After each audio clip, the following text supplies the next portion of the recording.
보통 보톡스는 주기적인 치료를 해야 된다고 알고 계시고, 그 중에서도 이제 말을 되게 잘 듣는 환자분들이 있어요. 6개월마다 이제 무조건 좀 보톡스 맞으러 와야 되니까 막 알람 맞춰놓고 오시는 분들이 있거든요. 되게 좋은 환자분이죠. 근데 전 1년에 한 번 해도 된다고 생각해요. 1년 이상도 괜찮다고 생각하고요. 안녕하세요. 너의 피부과 루미나의 대표원장 김태훈입니다. 오늘 보톡스에 대해서 말씀해 주신다고 했는데 어떤 또 얘기 나눠주실지 좀 간단하게 설명 부탁드리겠습니다. 저희가 보톡스 시술이 피부과에서 가장 많이 하는 시술 중에 하나일 거예요. 그만큼 질문도 정말 많은데요. 그거에 대해서 좀 정리해서 말씀드려보고자 합니다.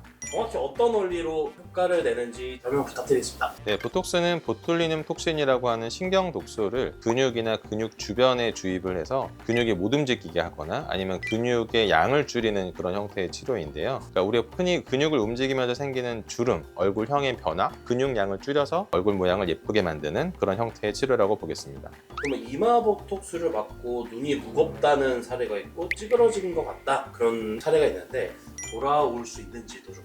얼굴을 기준으로 했을 때 보통 가장 많이 시술을 받는 부위가 이마나 미간이나 눈가, 이 세 군데를 가장 많이 맞는데요. 그러니까 이마 같은 경우에 근육을 이용해서 눈을 뜨는 사람들이 있어요. 저 같은 경우에 이렇게. 그런 사람들은 이마 보톡스를 맞고 나서 어떤 느낌이냐면 누군가가 내 이마를 눌러놓은 느낌이야. 눈이 잘 안 떠지네.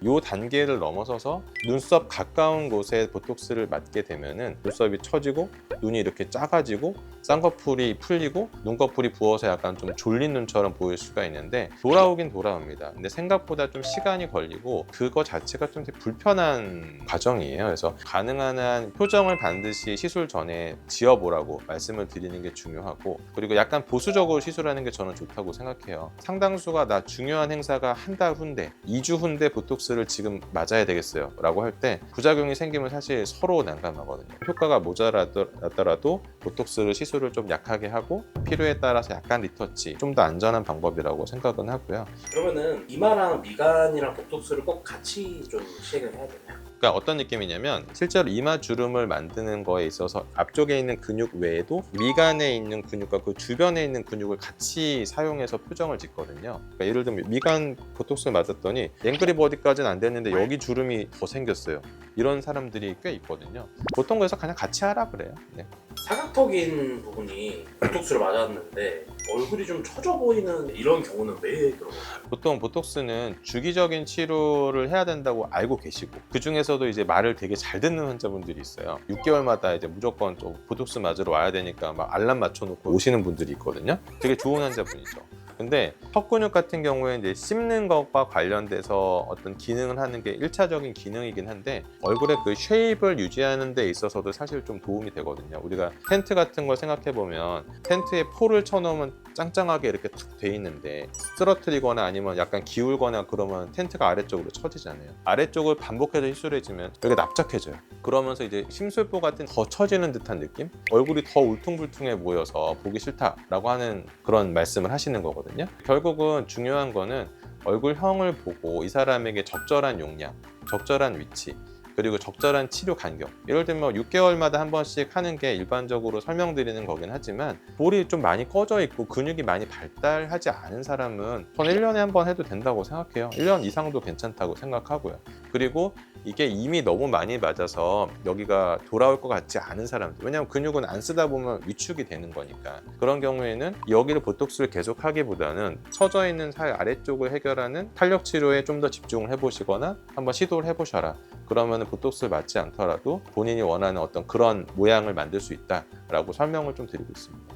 그럼 보톡스는 또 너무 자주 맞거나 이러면은 무조건 내성이 생기는지 좀 궁금하고요. 종류에 따라서 유지 기간이나 효과가 좀 많이 달라집니다. 우선은 뭐 보톡스 내성 문제에 대해서는 너무 고용량을 너무 자주 짧은 간격으로 그리고 리터치를 자주 하게 되면 보톡스 내성이 생길 수 있다라고 알려져 있기 때문에 짧게 하더라도 저는 3개월 이상의 간격을 두고 하는 게 좋다고 생각은 하고 최대한 리터치는 지양하는 게 좋다고 생각은 합니다. 그리고 이제 저희가 보톡스의 효과에 있어서 크게 두 카테고리로 나눌 수가 있는데 국산 보톡스, 수입 보톡스 이런 식으로 나눠서 어떤 거가 더 유지 효과가 좋으냐라고에 대해서 이제 질문을 많이 하시는데 이제 어떤 논문에 따르면 쓰면은 별 차이가 없다고 돼 있어요, 사실. 엘러간사에서 나오는 뭐 오리지널 보톡스, 제오민이라고 하는 내성이 적은 보톡스, 우리나라에서 여러 가지 나온 여러 가지 메디톡신, 휴메딕스에서 나온 보틀락스, 뭐 기타 등등 있잖아요. 그거를 똑같이 100유닛이라고 하는 걸 기준으로 했을 때 얼마만큼 센지에 대해서 비교한 논문이 있어요. 사실 오차 범위 안에서의 어떤 차이가 있는 것뿐이고, 본인이 내성과 관련해서 약간 좀 신경이 많이 쓰이거나